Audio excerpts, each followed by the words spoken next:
talk about that for 3 days, Lance. Yeah. Well, how to have a mindset that's so flexible and so pliable that you don't get completely shattered. Yeah. By moving from one universal context to another and saying, that's no longer true here. We're in a different universe now. Yes. Yeah. That's a whole new thing, and that's we're kind of quite a ways away from that right now. Yeah. People would still be saying, now what on earth? Where did that go? How did this all happen? And we go, it's not important for you to understand how it happened. What it is important for you to allow that it is and flow with it. Yeah. Kind of like the green tree bending in the wind and the dry, brittle one breaking like a twig. Yes, exactly. Yeah, the willows and the oaks and all the different, sometimes it's important to be an oak. Sometimes it's important to be a willow, and it just depends on the universe where you are at that point in time. And if any of us are going to be like oaks, unshakable, then let's allow our unshakability to be centered around things like there's no such thing as good or bad, there just is. Mm-hmm. It's like that I'm a child of the multiverse, and that whoever I am, whatever I end up being, I'm beautiful. Mm-hmm. Some of those universal joints, the kind of things that would help you be able to adapt in any environment. Mm-hmm. Those are the kinds of firm foundations and oaks that we want to be. But if we come into the kind of established, I believe that this is wrong and this is right, and I believe in truth. What is truth just depends on which universe you're in at the moment. Right. Now, the black and whiters out there are just saying, oh, there's that new age crap. You're able to justify anything with your mind. Right. I'm going, it isn't my mind that justifies it. It's just in and of itself. It's my mind that tends to put it in little boxes, and I'm hoping to open my boxes up. Yeah. So the wind can blow through, Does that make me an airhead? Well, perhaps. I did grow up in California, so.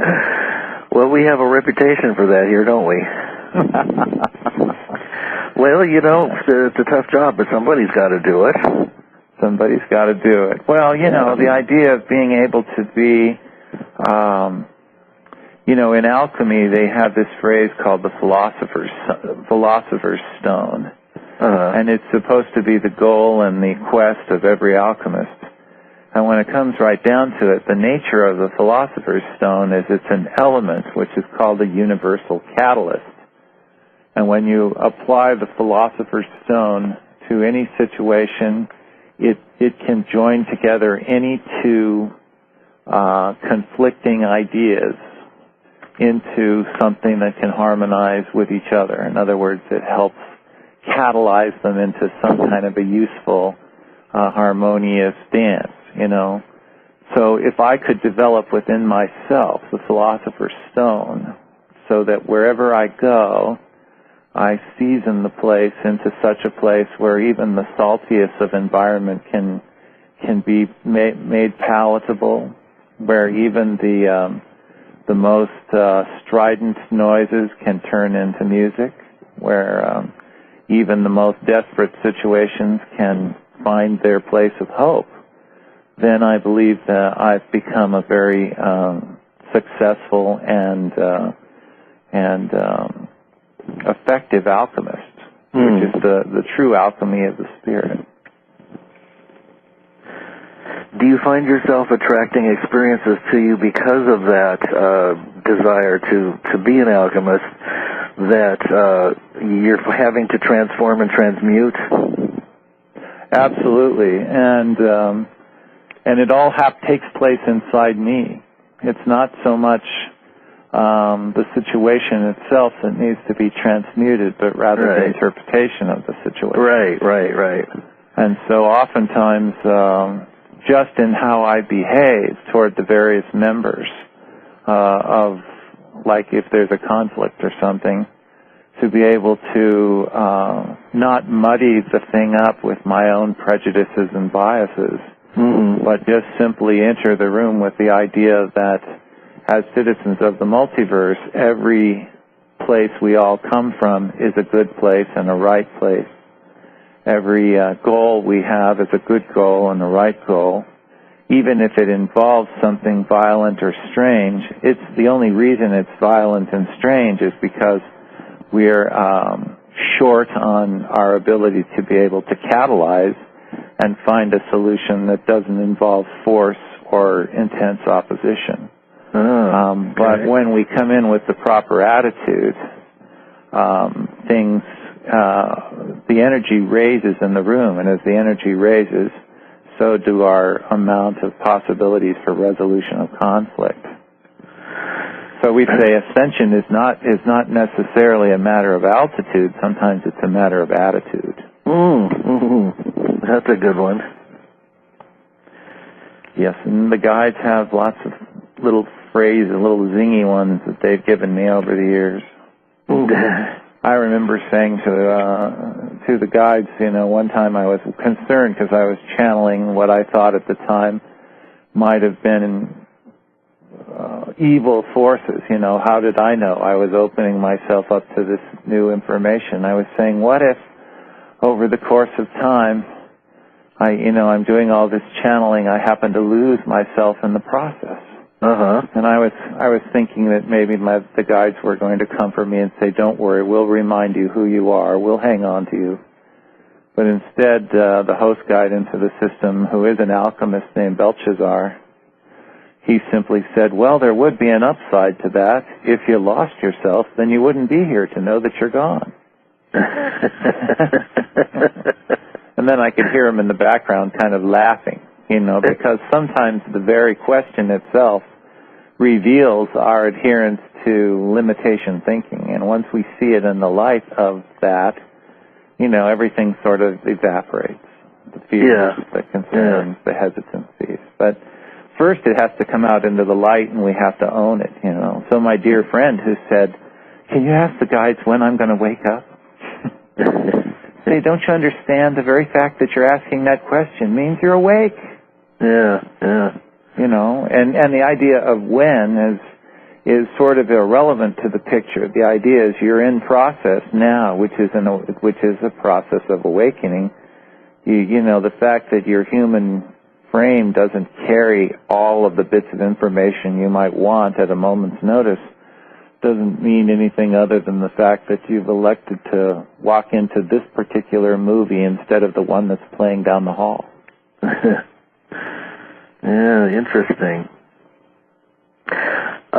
What's the most memorable shift that you've experienced personally this last year, since we've, haven't spoken for a year? What's something that you really consider to be a paradigm shifter for yourself?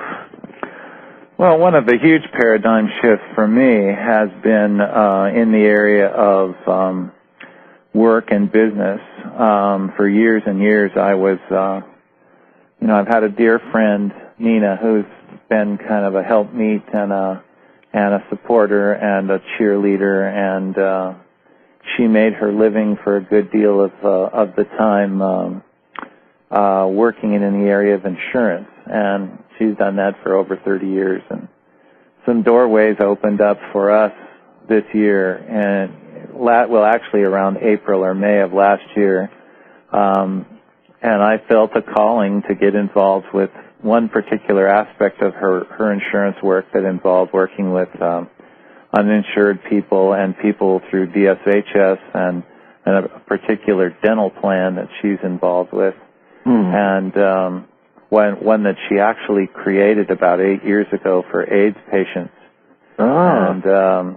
And it provided some necessary services that were just not available, and she just made it manifest out of thin air. And then it had been sitting dormant for quite a while, and it seemed like this year I began to see with my, advancing age myself, I'm 60 or 59, we know that we're not the young spunk sprites that we once were. That I would be using my mind more than my body, and that the body work itself that had been the major focus of my life was going to be scaled back. I always like to keep my hands in it, but it had been scaled back. So I jumped aboard the train, and we've been working together on some projects relating to what you might think is the purest form of insurance reform. And, I've been put in environments and learned things about business and about social work this year that have both excited and challenged me. And I can see all kinds of new doorways opening up for us to be able to share not only the Reconnections work, the core of the Reconnections work, but some of the visions that have been set forth by President Obama in attitude and desire and connections to people who are struggling to find themselves in an economic landscape that's been blown apart. And so we've been doing a lot of that work, and I would say that's turned my world around. I've been very, very involved with that. A lot of people have noticed I haven't done as much writing in newsletters and stuff, and that's because I've been working on this project. And I must say that it's been a very, very dynamic force for me. And after all these years of knowing Nina and watching her work and watching the joy she's had in doing this, and to be able to do a bit of it, not certainly to the degree that she's done it, but to integrate a bit of what I do with what she's done has brought us closer together. Oh, wonderful. Daniel, we have to segue out. That's us. We were just pretty much at the end of that recounting anyway. This has been wonderful. I hope at some point, whether it's a year or two or whenever we do it again, I'll have lots more to tell you. Wonderful. And you can be found at www.thereconnections.net. Isn't that right? Well, it would be www.reconnections.net. Okay. And also www.thestarchildren.com. Got two sites out there. Fantastic. Daniel, thanks again. And thank you, Lance. It's always wonderful to come into the zany world. Wonderful to come into the Danielverse. Take care, and thanks again. All right. Night. All right. Good night, everybody.